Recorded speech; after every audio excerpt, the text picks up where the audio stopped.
Hi everybody, welcome back to my channel. This is Naim Hussain, and we all want to become a good speaker, and we have a lot of emotion. We try to show our speech in front of 1,000 people, but we don't know how to become a good speaker and how to become an influential speaker. But today I would like to give you some tips and tricks.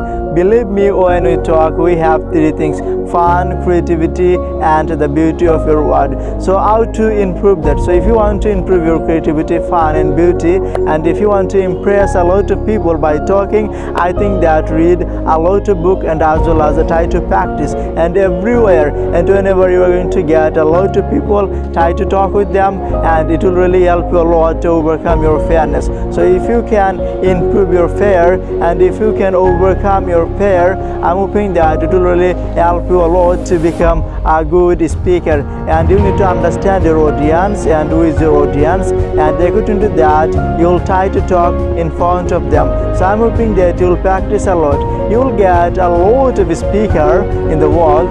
They could not become a good speaker overnight because they did practice a lot. By practicing, you can do something better.